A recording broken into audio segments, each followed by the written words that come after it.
Ya estamos de vuelta. Y en este bloque, después de tanta introducción, vamos a entrar en materia. ¿Sí? Así que vamos a esperar un poquito que se puedan conectar todos. Cuando estén.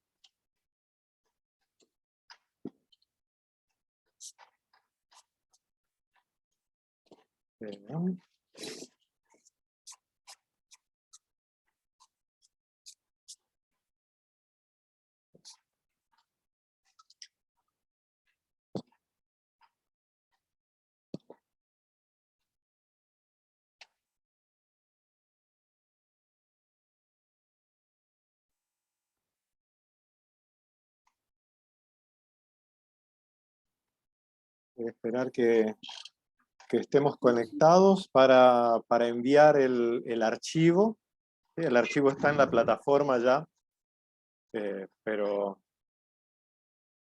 todavía están, la parte técnica están configurando bien los accesos y todo, y la mayoría de nosotros no tiene acceso a la plataforma en sí, la plataforma de UEP, así que en el interín vamos a estar pasando la bibliografía y todo aquí por el chat. ¿Okay? Y si pueden, descárguenlo ya hoy mismo, así no se pierde en los vericuetos de la internet. Si no, cualquier cosa, me lo piden por WhatsApp y eventualmente se los envío. Pero bien, el documento que les voy a enviar es lo que vimos en el primer bloque, un panorama general de lo que es la psicología evolutiva académica, lo que normalmente se enseña en el ambiente académico sobre psicología evolutiva, y sus diversas corrientes interpretativas. ¿No? Entonces, ya estando aquí, voy a subir el documento.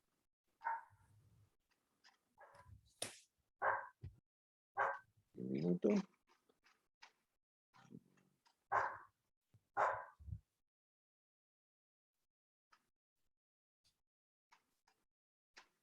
Aquí está.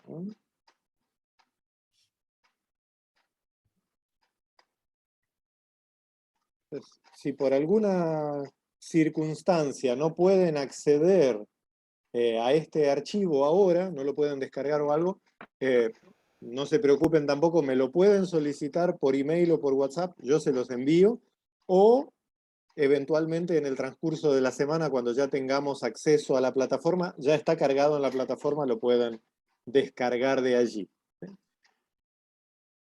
La mayoría de ustedes ya tuvo clase conmigo, así que saben que las lecturas son material de apoyo y no material de estudio. Más es lo que desarrollamos aquí en clase que lo que leemos o escribimos. Entonces, no se preocupen demasiado, pero siempre accedan al material, lean, interésense, busquen los temas, amplíen para que su panorama sea mayor. Lo importante es aprender, no aprobar exámenes. Entonces allí ya está el documento en el chat. Si pueden, lo descargan ahora. Si no pueden, me lo piden por otro medio. Y si no me lo piden por otro medio y no pueden, esperan hasta que la plataforma esté habilitada y está allí cargado y lo descargan allí. Y si no quieren leerlo ni nada, bueno, ustedes sabrán, ya son adultos, no los voy a andar persiguiendo. Creo que estamos todos los que somos todos los que estamos. Nos falta Sergio todavía. Pero vamos a ir entrando en el último bloque. Les voy a compartir pantalla otra vez. La psicología del desarrollo, entonces, aunque, repito, como disciplina académica se ha centrado únicamente en lo intelectual, su propósito, al menos formal, es el estudio del desarrollo integral del ser humano. El desarrollo físico o biológico, el desarrollo mental, intelectual, el desarrollo cultural, el desarrollo emocional, social y medioambiental. Y nosotros, como cristianos, agregaríamos la esfera de lo espiritual. Pero todo esto queda englobado en la expresión desarrollo integral. ¿Sí? El ser humano es un ser global, complejo. Entonces, segmentar su desarrollo a solo uno de los aspectos de su expresión es, al fin y al cabo, ignorar al propio ser humano. Que no somos solamente una máquina de calcular o de llorar y reír o de trabajar. Todos son aspectos que hacen al ser humano, pero el ser humano es todos los aspectos al mismo tiempo. Y como dirían los teóricos de la Gestalt, el todo es mucho más que la suma de las partes. No somos un conglomerado de pedacitos unidos, sino que todos esos pedacitos unidos forman un todo que trasciende los pedacitos. Y ese es el paño de fondo con el cual quiero que trabajemos esta materia. Tal vez quede muy repetitivo, pero tal vez, la psicología del desarrollo o psicología evolutiva sea uno de los campos de la psicología donde más se segmenta al ser humano y se ignora su naturaleza integral. Por eso es probable que quede un poco repetitivo, un poco machacante, pero es para que una y otra vez tomemos conciencia de que la única manera que tenemos de llegar a un ser humano en cualquiera de sus etapas evolutivas es reconociéndolo como un ser íntegro y terminado en su etapa correspondiente. Entonces, como el versículo que nos sirvió de guía en la primera clase, cuando era niño hablaba como niño, ahora que soy adulto hablo como adulto. No es sencillamente una cuestión de madurez, sino de saber adaptarse al tiempo y a las circunstancias. Querer que los niños sean adultos, o viceversa, infantilizar a los adultos, son formas muy erradas y muchas veces patológicas de tratar al ser humano. Pero bueno, lo prometido es deuda. Ya pasé el documento, ahora vamos a entrar en las etapas del desarrollo integral del ser humano. Todo empieza en la infancia, en el ser bebé, en el ser chiquitito. Pero en todos los seres vivos, por lo menos, creo que un poquito mencioné la clase pasada, pero por lo menos en los que vemos una cierta independencia, la infancia, en el primer periodo de vida, es una existencia aparte, ¿no? Parece una vida aparte. En las...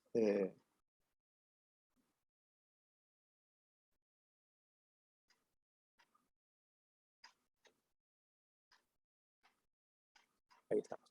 En lo que se refiere a las formas biológicas inferiores, insectos, amebas o inclusive animales con pocos desarrollos, no existe la infancia.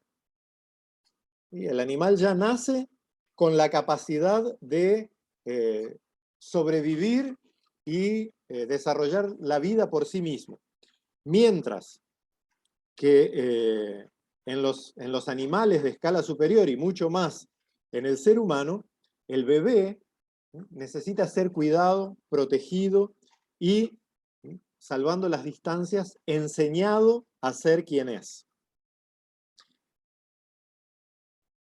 Así como, repito, un molusco, un insecto, un reptil, nace completamente formado, completamente capaz de sobrevivir, el niño, el bebé, es un ser vivo con movimientos muy limitados, puramente impulsivos, difícilmente calificables. Pero poco a poco los movimientos desordenados, desconectados, se van ajustando. El bebé humano o no, pero las formas de vida ya complejas van empezando a controlar sus propios movimientos, empiezan a coordinar la marcha, empiezan a adquirir autonomía. Ahora vamos a centrarnos exclusivamente en el ser humano, ¿no? Antes de caminar, no sé si alguno ya vio las etapas, por ejemplo, en las libretas de vacunación y libretas de control pediátrico, hay unas etapas que dice, bueno, a los 6 meses el bebé debería sentarse, al año ya debería estar caminando, a los 9 meses gateando, ahí me salté una etapa, en fin. A los 3 años debe poder saltar en un solo pie, puede decir su nombre, son cosas que van adquiriendo autonomía. Pero estos movimientos son, hasta cierto modo, una adaptación a lo que otros desean del niño, ¿no? Los grandes quieren que camine, quieren que hable, ¿no? Lo va a hacer eventualmente, pero necesita estímulo. Mientras que hay un movimiento que según algunos biologicistas es lo que nos hace completamente humanos, que es el desarrollo del uso de la mano.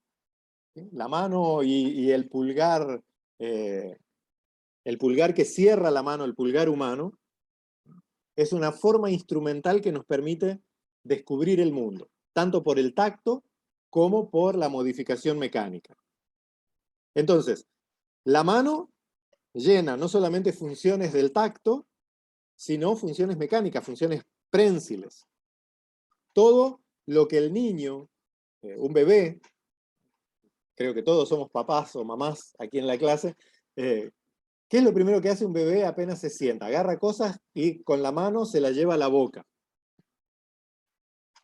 Palpar cosas, tocarlas, no solamente le permite al ser humano descubrir su entorno, sino desarrollar toda su percepción, toda la visión del mundo a esta edad, hasta el gateo, está dado por lo que puede llegar a tocar la mano, ¿no?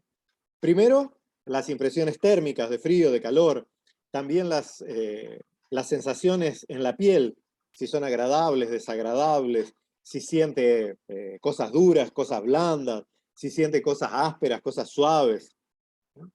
Hasta esa etapa, hasta la etapa de gatear, el ojo humano no está del todo desarrollado. La conexión con el cerebro no está del todo programada. Entonces, la vista de los bebés es bastante pobre. El ojo poco a poco se va desarrollando y empieza a, a distinguir lo que está al alcance de la mano de lo que no está. Y ahí empieza la mente del niño a distinguir colores, distancias, objetos. Y así como la mano y el ojo van poniendo en contacto al ser humano, o de cierta manera en comunicación con la realidad externa, con la realidad del mundo, el lenguaje, el tercer elemento del desarrollo cerebral, el lenguaje va apareciendo de manera dificultosa, tosca, todo, pero le va dando a ese mundo, a esa percepción de un montón de objetos, una identidad subjetiva. Al principio el lenguaje, todos nosotros hemos sido bebés pero no nos acordamos, pero sí tenemos hijos y eso sí nos acordamos. Al principio el lenguaje es individual, es arbitrario, no tiene ningún significado, generalmente solo la mamá le entiende, pero más por ganas que por verdadero significado, hasta que poco a poco va adquiriendo el carácter social y volviéndose comprensible para el propio individuo y para el grupo que lo rodea. El lenguaje infantil, pasa entonces de una etapa donde solo son palabras sueltas a armar frases. pasa de una construcción imperfecta, de una construcción de palabras defectuosas, a adquirir formas gramaticales, formas sintácticas propias del uso correcto, al menos en su contexto. Porque el niño empieza a descubrir que mediante el lenguaje ya no necesita tocar o ver las cosas, sino simplemente expresar la idea. Un autor llamado José Ponce escribió: el lenguaje infantil en sus comienzos procede también por grandes síntesis indiferenciadas e imprecisas. Sus signos no se refieren a un objeto o una cosa. Así, a los 13 meses, un niño también estudiado por Pavlovich decía robe para significar paseo, capa, sombrero, coche, en una palabra, todo lo que directa o indirectamente se relacionaba con su paseo. En una sola palabra, el niño engloba toda una realidad. Es un lenguaje sintético y no un lenguaje analítico. Pero, poco a poco, a medida que va creciendo y se va dando cuenta y se le habla naturalmente, el niño va pasando de palabras sueltas a frases. Y las frases van formando también sus palabras, enriqueciendo el vocabulario. Y esta es la forma en que se adquiere una gramática intuitiva. Por medio de estos tres instrumentos, la mano, el ojo y el lenguaje, los niños empiezan a adquirir su rol social o a cultivar los vínculos. ¿Y cómo se empiezan a cultivar los vínculos siendo niños? Por la imitación. ¿Qué niño, sea varón, nena, no se puso los tacones de su mamá? ¿Qué niño, varón, nena, no quiso afeitarse como su papá? ¿Qué niño, varón o nena no agarra los instrumentos de trabajo de su papá? O de su mamá. Todos. Porque mediante la imitación de los roles van adquiriendo habilidades sociales.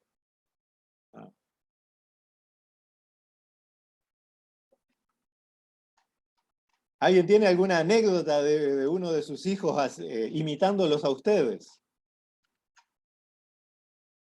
Que se acuerde. De mi hijo me imitando, no, profe, pero yo me acuerdo que cuando era chico le agarré el, el barbeador de Gillette, ¿verdad? Para afeitarme y gané un lindo recuerdo en mi mejilla, porque quería ser como mi papá. Mi papá usaba barba, ¿verdad? Y yo quería ser como él. No tenía idea de lo que estaba haciendo. Pero interesante, profe, porque a veces yo como trabajo en casa, ¿verdad? Estoy siempre en la computadora, a veces salgo para tomar un aire y cuando entro también acá en la oficina, está mi muchacho Dante ahí sobre la silla, ¿verdad? Tocando todo mi computadora. No sé si hace para imitarme o si es porque le parece interesante ver el juguete, pero simpático es porque él directo viene en la computadora. No, claro, obviamente le llaman la atención los objetos, pero el uso del objeto, eh, sé que hay varios ya pastores ordenados y actuantes aquí en este grupo no sé la edad de sus hijos, bueno, César sé que tiene hijos ya adolescentes, pero de hijos chiquitos, de pastores, no es raro de que carguen una Biblia bajo el sobaco y hagan todos los gestos. Y no es porque se están burlando o por nada, sino porque están imitando a papá. Y eso es algo muy lindo, porque ellos relacionan el objeto con el uso del objeto. Nosotros no, para nosotros una computadora es una computadora con su función y sus beneficios o no. Pero para el niño, que puede ser interesante una pantalla brillante y todo eso, no se puede negar, pero para el niño, la computadora es también la persona que usa la computadora. El libro es la persona que lee el libro. Por eso la capacidad de imitación para los niños pequeños significa también la capacidad para vivir en sociedad. Mediante la imitación va adquiriendo el accionar social, los valores de una determinada sociedad, la moral de una determinada sociedad, los usos de una determinada sociedad, la buena educación o mala educación de una determinada sociedad. Por imitación hemos aprendido a hablar, por imitación hemos aprendido a escribir. El uso de la palabra, tanto escrita como hablada, es lo que nos permite el contacto con pensamientos de las otras personas. Entonces, inclusive, el aprender a compartir ideas es un acto de imitación. Pero, cuando nosotros hablamos, yo uso mucho, se habrán notado, uso mucho anécdotas para ilustrar cosas, ¿no? Yo prefiero contar historias que pasar conceptos. Una parte de mi personalidad y también de cómo he aprendido a enseñar o hablar con las personas. Me gusta contar historias. Pero mis historias, yo ya tengo 46, casi 47 años. Mis historias, ¿de dónde vienen? O las de ustedes. ¿De dónde vienen sus historias? Cuando cuentan una anécdota, ¿de dónde vienen? De nuestros De la, padres y abuelos. ¿Segura? de la experiencia. Esa es la respuesta, Luis. Porque inclusive cuando nosotros contamos algo que nos contaron nuestros padres y abuelos, es un acto de la memoria, es una experiencia. O sea, yo cuento una historia que me contaron, inclusive si no es una anécdota, vamos a suponer, no sé, les pido un resumen de Caperucita Roja, y ustedes me lo cuentan. ¿De dónde lo aprendieron? ¿Alguna vez escucharon el cuento? ¿Alguna vez vieron la película o el dibujito animado? Fue una experiencia que nosotros tuvimos. Directa o indirecta, pero es nuestra experiencia. Los relatos de los adultos vienen de la experiencia. Ahora, ¿qué experiencia tiene un niño de 3 o 4 años? 3 o 4 años de experiencia. Sí, bueno, ok, gracias, Mabel, me ganaste. No, pero realmente, ¿qué experiencia de la vida, qué relación, más allá de la imitación, tiene? Con la Ninguna. familia. No, no tiene ninguna experiencia propia. ¿Ah? Entonces, ¿qué es lo que hace? Para matizar sus relatos, porque imitan, inventan historias. Ellos llenan el vacío de memoria inventando historias. De ahí nace la fabulación infantil. Los niños no están mintiendo, no te están queriendo engañar. La malicia de querer engañar para sacar un beneficio es atributo exclusivo de los adultos. El niño inventa historias para llenar vacíos. Y aquí nota el margen, nota el pie. El niño, niña, inventa historias para llenar cualquier vacío. No solo vacíos de experiencias, sino también vacíos emocionales, vacíos intelectuales, vacíos biológicos. Por eso, cuando los niños cuentan historias, tenemos que prestar mucha atención, porque dentro de esas historias vienen lo que realmente nos quieren relatar. Cuando aprendemos a escuchar historias, podemos descubrir qué es lo que hace alegres a los niños, qué es lo que los pone tristes, cuáles son sus preocupaciones, cuáles son sus anhelos, cuáles son sus traumas. Si están pasando por algún problema en casa que les afecta, es imposible, solo en las películas los niños te lo cuentan directamente.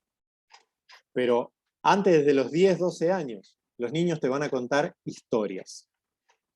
Y dentro de esa historia viene todo eso. Entonces, cuando los niños cuentan una aparente mentira, mi papá y mi mamá vinieron del planeta Ungu Bungu en una ondita voladora ¿no? No está mintiendo en el sentido que lo hacemos los adultos, sino que está llenando un vacío. Y dentro de ese vacío de relato viene el significado que él le da a su vida.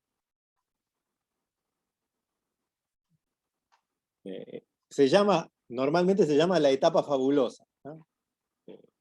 Y lo interesante de las mentiras infantiles, para decirlo de cierta manera, es que son tan inverosímiles, tan fantasiosas, tan descabelladas, que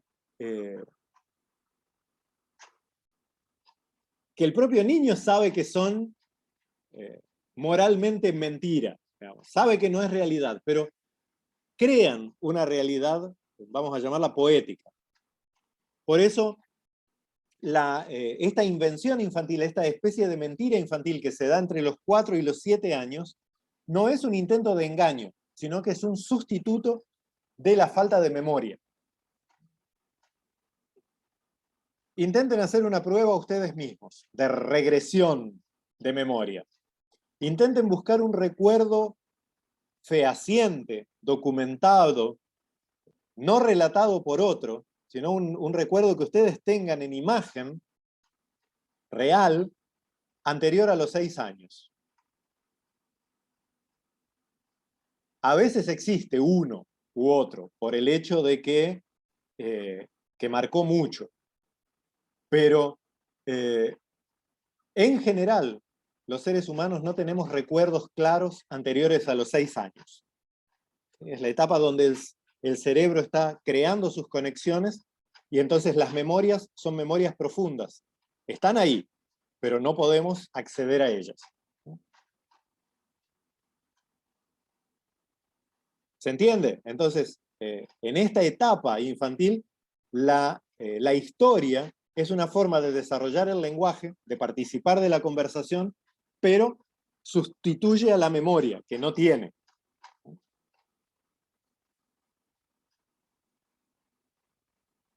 Porque, a ver, creo que lo vimos en clases anteriores, pero la memoria tiene un carácter biológico, necesita el cerebro como una memoria de computadora. Vuelvo aunque el ser humano es millones de veces más complejo que cualquier computadora, voy a seguir utilizando la analogía. Pero aunque la memoria como sustrato es biológica, la organización de los recuerdos es cultural. Las cosas que elegimos recordar y las que tiramos al basurero de la memoria tienen que ver con nuestro ambiente cultural. Es una obra social.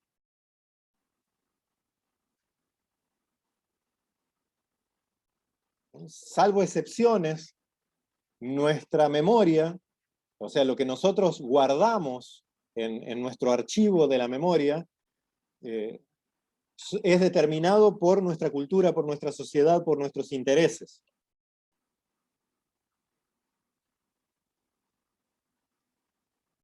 A medida que el lenguaje, la memoria y la interacción social se van haciendo más complejas, el individuo empieza a captar sus particularidades, vamos a decir, sus características individuales en lo que se refiere a emociones, a conocimientos y a interacción con otros. Tomando el cuadrito que tenemos allí en la pantalla, entonces, ¿cómo empieza el desarrollo humano? Empieza con el desarrollo físico.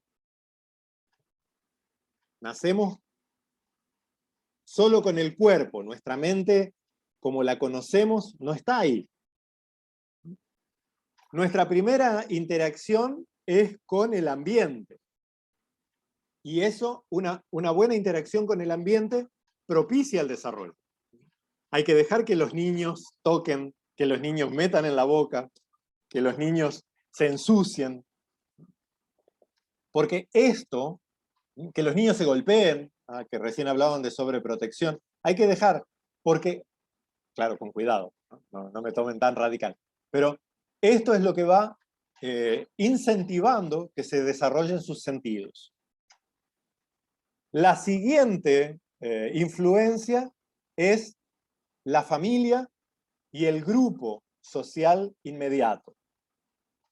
Un núcleo familiar con vínculos estrechos que interactúan vincularmente con el niño, incentivan la creación de vínculos sanos. Si los vínculos son patológicos, incentivan la creación de vínculos patológicos. Entonces el vínculo es lo que crea una vida sana o una vida enferma, a nivel psíquico.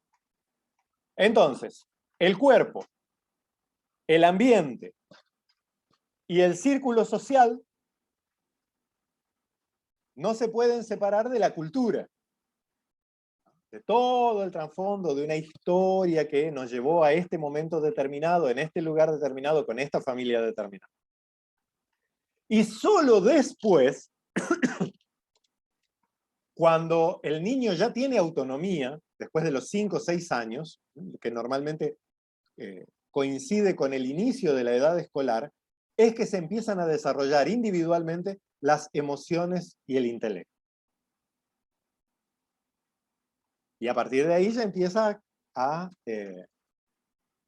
manifestarse como una individualidad totalmente autónoma, cosa que llega a su madurez entre los 20 y 25 años, idealmente. Algunos antes, algunos después, algunos nunca. ¿Preguntas, comentarios?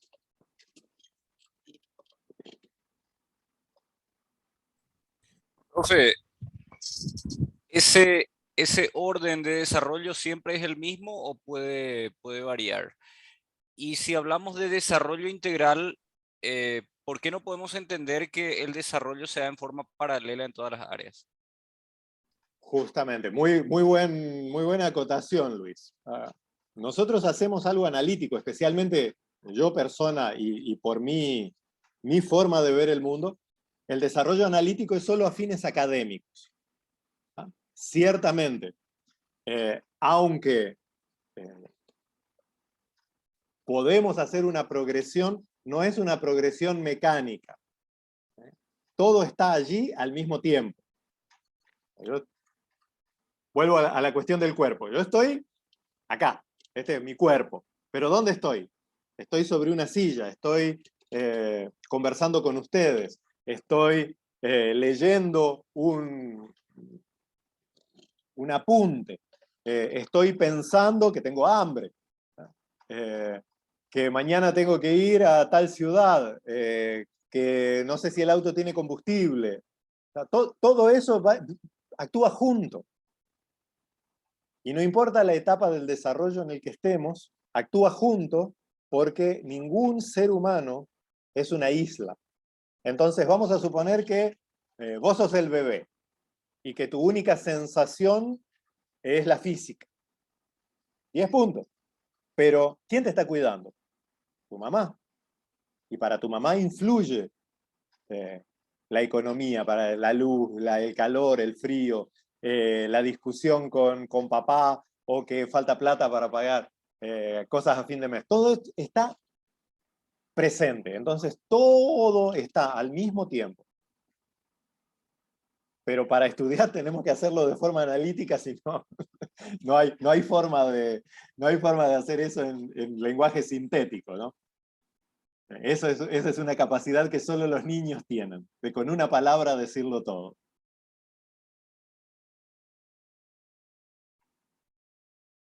¿Otra pregunta, comentario?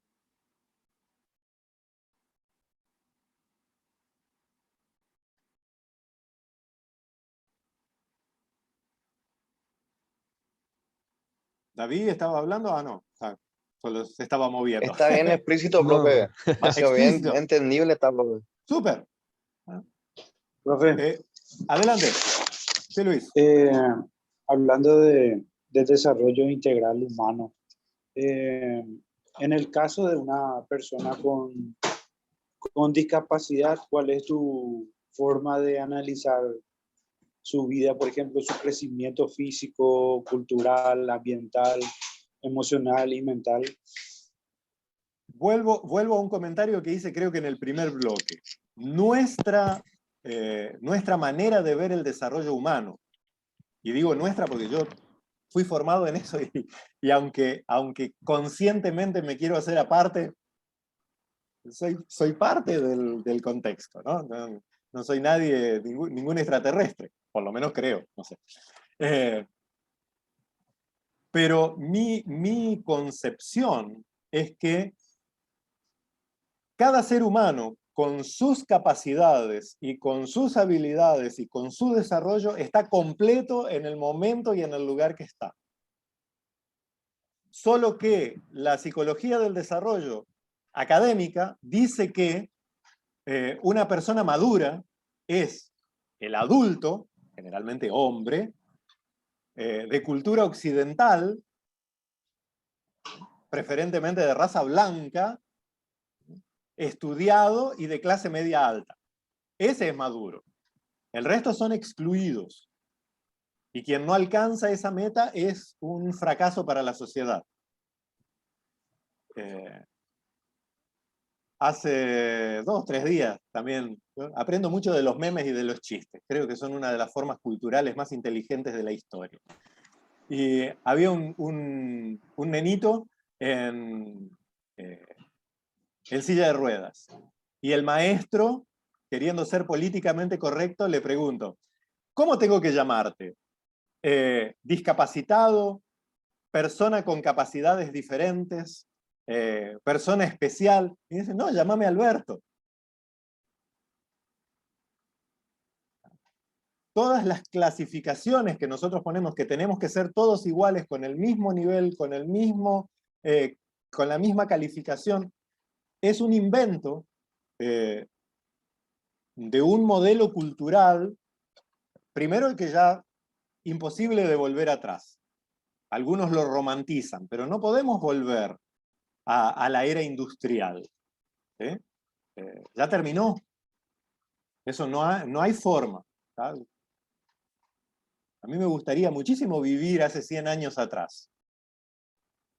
No solo por el estilo de vida y cultura y todo lo demás. Principalmente por la ropa. Me gustaría vestirme como se vestía la gente hace 100 años. ¿No? Pero si me visto como un viejo de hace 100 años, a lo sumo, en el mejor de los casos me van a considerar folclórico.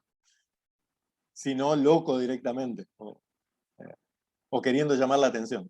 ¿No? Porque eso ya pasó. Entonces, muchos romantizan todavía eso, pero no existe. El ser humano, cada ser humano, es lo que es, aquí y ahora. Y querer crear un paquete en el que se alcance un modelo, que de paso el modelo también es inexistente, lo único que crea es frustración, desánimo, exclusión, destrucción de vidas. Y eso es grave. Tristemente, es la matriz cultural en la que fuimos criados, todos nosotros. Y nos cuesta muchísimo salir de ello. Incluso quien quiere hacerlo conscientemente, cuesta mucho. Pero al menos debemos intentarlo. ¿Qué pasa con alguien que nació con un defecto cerebral? Y bueno, ¿hasta dónde llega su cerebro? Hasta ahí, tiene quizás otras habilidades, o ninguna. Y está bien. Pero nos cuesta mucho eso. Porque necesitamos, en nuestra matriz cultural necesitamos la competencia. Necesitamos ser mejores que otros que son menos. Queremos quitárnoslo quizás, pero nos bombardean con eso prácticamente desde que nacemos. Entonces, ¿existe algún método para salir de eso? Yo creo que sí, es el Evangelio. Pero el Evangelio vivido, no simplemente aceptado con la mano arriba, sino el Evangelio vivido, donde descubrimos que somos nada y en Dios somos todo. Entonces, lo que Dios quiso que sea, está bien, y la responsabilidad está con Dios y no conmigo. Pero ¿qué hacer en esos casos? Y bueno, aceptar lo que es. La única manera de transformar la realidad es cuando aceptamos la realidad como es. Cuando nos vamos como nos gustaría que sea, solo vamos o a la frustración o a la hipocresía. Y cualquiera de las dos es mala. Y bueno, se nos termina el tiempo. Lean, muchachos y muchachas, el documento que les envié, especialmente creo que la 4ª y 5ª página, que es donde están las corrientes, y recuerden las 2 cosas que dijimos hoy. ¿Okay? Los niños no son adultos en potencia, son seres humanos completos. Y